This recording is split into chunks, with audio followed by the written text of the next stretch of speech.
Hey everyone, and welcome back to Pandemonium, where I know it's been a minute for me to be back at the home setup, even though I've got a green screen, but we're here to talk finally about the best game of PUBG Mobile esports history, which is the last game, match number 18 of PMGC Grand Finals 2024. Match 18?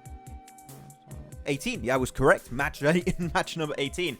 And I really want to dive into it. Very surface level stuff, but just to really discuss it a little bit, and especially to have maybe your thoughts about this game in the comments, because as I said, I think this is the best game of all time for PUBG Mobile Esport. And if you disagree, actually tell us in the comments, which game do you think is the best game ever for this esports scene? I'd be very, very intrigued. But with that said, we're going to start off and look at this game. We're going to have the map feed running, and we're just going to go at different points in game and see exactly what was going down and what was cool, what was not cool, that cool stuff, because it was a pretty damn epic match. So we're going to start off. This is right after phase 2 pops, by the way, looking at the circle. Phase 2 pops, circle, boom, heading on the island. Wow. Did not expect that. I have never covered a game in ever, and I've been doing this esports since 2019, that has had an island finish east of Miramar, so that was very, very surprising. But one thing that we have to keep in mind is that DPLUS, that we see currently in the water here, actually drop Impala. Like, this location here I just highlighted, this is their drop location. They start every single Miramar game, unless they get a really bad plane path, but they start every single game over an Impala. And you can see that here right away they see the circle pop, and literally mere seconds after this circle pops, they quickly, I think they even send it like north, or they wrap around in some way, shape or form the mountain, and they start swimming across, because they know with the points difference they have between themselves, Nigma Galaxy, and also the side of Regnum Carya, which we're going to talk about a bit later, are currently standing here, that they need to get this win. They need to get this win if they want to 100% secure their chicken dinner. And that quick approach of Dplus Kia, by the way, is fantastic in my opinion, because this is such a rare circle, and the speed at which they execute their game plan, which is to understand, wait, we've never had this circle ever. Like, maybe DPLUS never even played an island finish. I wouldn't be surprised. And yet the reaction speed at which the IGL says, we're going to the island now before anyone else, because we have the drop advantage of dropping an Impala, so we can quickly cross, get to the island, and pretty much just hold the position that we already know is going to be the game-winning position, which is going to be the island, especially the high ground position of the island, which is around here. They know that from the get-go. And as the game advances here, we'll be able to see. I'm just going to pop forward a little bit. But you'll be able to see that here, DPLUS are just going to continue sending it forward. And one thing you find very interesting is that Regnum Carya, if you're looking at their spot in particular, they got a nice little 2-2 split here. I think they understood what's happening, because they're competing for the tournament. They're competing to be first place, to be the best team ever in 2024. And they understood their competition. They understood that Dplus Kia dropping in Impala, they're going to have instant priority when it comes to getting access to the island. And they understand, crap, if we cross now, and DPLUS is already on the other side, which I think that they expect that's the case, we are out. And then you can see them flip a switch. And I really mean, this is the biggest flip switch I think I've ever seen in this esports, which is, we can't cross over to the island. Fair game. You know what we're going to do? We're going to go... Look, I was talking, they already eliminated one team up here. Like, they just went on an absolute rampage onto the eastern coast of Miramar. And they just chased down all the teams, because everyone else is like, oh, we want to go for the win, we want to go for the win. Guild is sending it over. Void Donkey ID is sending it over. Even the side of the Vicious sending it over. You have DRX and Nigma Galaxy sending it over in the southern side, which for Nigma Galaxy makes sense. Again, they were in third place at that moment. So them trying to get some placement points off the back of this and going for Southern Island, I think makes a lot of sense. So I think that was a good move. But regardless, here, the focal point has to be Regnum Carya. Here, even the way they were holding it is so aggressive and yet so risky, because they have this 2-2 split the entire time.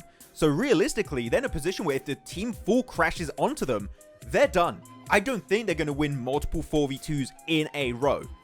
And yet, I think they understood, but teams are just not ready for this kind of situation. Teams are not used to these circles, so they're going to be scrambling all over the place, maybe trying to swim into the water and survive, maybe just trying to hold the coast as long as they possibly can. And Regnum Carya, because they got access actually to this coast before anyone else except for DPLUS, but they already left, they can just hold down this position defensively. And the cool thing about this terrain, actually, in case you don't see this terrain played too often, which I'm sure you might have not, is that all of this terrain that I'm pointing with the arrows, this is all downhill. Which means that you got one compound here that you might not be able to quite see for Wild and Loxy. If you hold that position and you wait for the teams to naturally come downhill towards you, you're going to have a great spot, because sure, high ground advantage might be known as a really, really good advantage, but low ground advantage when teams are forced to go downhill against you is also a huge, huge advantage that you can leverage in your favor. And actually, you can even see that here, I'm going to go back a few seconds because I was talking so much. The Regnum Carya have some 10 out of 10 communication, because here, boom, fight with Thunder Talk Gaming and, of course, Influence Rage. From that 2-2 split, they're sending from the warehouse, well, not warehouse, the compound, and they regroup onto their teammates, because, again, a 2-man team is not going to fight a 4-man squad. They have to regroup. They have to put all of their players together. They were just gathering information, finding which teams are at their weakest or maybe in the worst spot, positionally speaking, and they're going to send it here. Thunder Talk, they snap their fingers. Thunder Talk Gaming, they're gone. Influence Rage here, just trying to survive. They're just looking for the stragglers at this point. Are able to also find a few, I think, later on, and just eliminate some of those players. And even here, they hear the cars of TJB. TJB, they're just, please, we just want to get into the water. We just want to survive. Hell no. Hell no, you're not going to survive. Hell no, you're not going to swim across. And then Regnum Carabra go back to the building, which I mentioned here. This compound to the...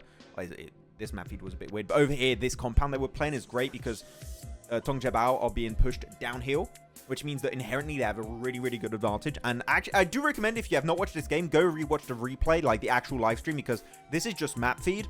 But the way Regnum Carabra played was just exceptional. It was truly, truly fantastic the way they played that game. They're here, they get the boat, and they know we have to send it to the coast. They send it over, and it was a good attempt. The fact that they still had a boat this entire time. I don't remember if they got the boat beforehand or not. I'll have to go back and watch. But it was a good setup. But here they send it, and then you just get Guild pushing onto you. You got some solos of Influence Rage. You got Alpha 7 coming beyond, trying to be a pain. You have the off angle of Voin, by the way. It might not seem like it, but Voin see this fight. Voin see this fight the entire time. And Regnum Carabra are just fighting to survive. RCB are trying the absolute best, and the issue is, it doesn't matter, because DPLUS, as we said, are just playing the island since minute 1 of this game.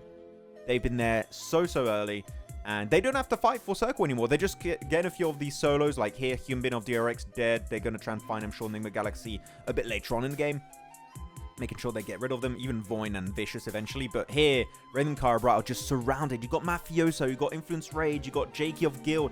What the hell are you supposed to do? And even then, to be completely fair, again, go watch the game. Wild was putting on an absolute clinic. He was clutching solos, left, right, and center. He got the Mafioso there. He gets Jakey in a few seconds, you'll see.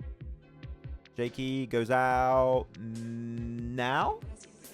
Wait, now? No. He's going out now. He's going out soon. Trust me. I remember the game very well. And during that time, look at that. Nigma Galaxy get eliminated by Dplus Kia. And able to get himself some extra elimination points. And there you have it.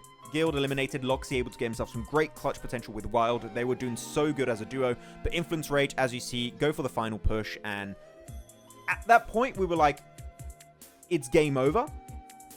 But with the amount of eliminations they got, it was double digits plus. Actually kept them in reach of actually winning the entire tournament, which that would have been an insane comeback. But as I mentioned a little bit earlier in this video, this high ground position is just insanely good. And this spot here that I just highlighted too, this is actually a little bit of a valley, which means that if they want to get pushed by Vicious or Voin, they have to go downhill, then back uphill. And right now, the center of the circle is in favor of Dplus Kia. And Influence Rage are going to have to leave their warehouse eventually.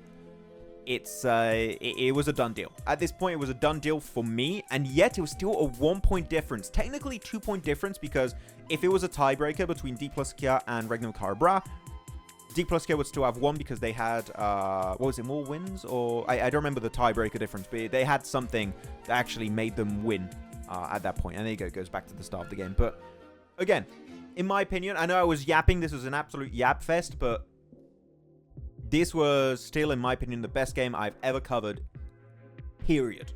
And yeah, I want to have your thoughts about this game. What do you guys think about this match that happened between Regnum, Carya, Nigma Galaxy, and of course Dplus Kia? Congratulations to them, by the way, on becoming your PMGC 2024 World Champions. It was a pleasure to cover their matches, and to Noble, especially for being the MVP. But yeah, tell us in the comments, what do you think about this game? And also, feel free to maybe give us some insight. Like, are there some little things, some little details you really appreciated in this game? And I'd love to have your input in the comments. With that said, thank you so much for watching, guys. Feel free to subscribe also to Pandemonium_news here on YouTube or TikTok or Instagram. We're everywhere right now with Jason. And yeah, we'll catch you guys next time for some more Pandemonium content. See ya.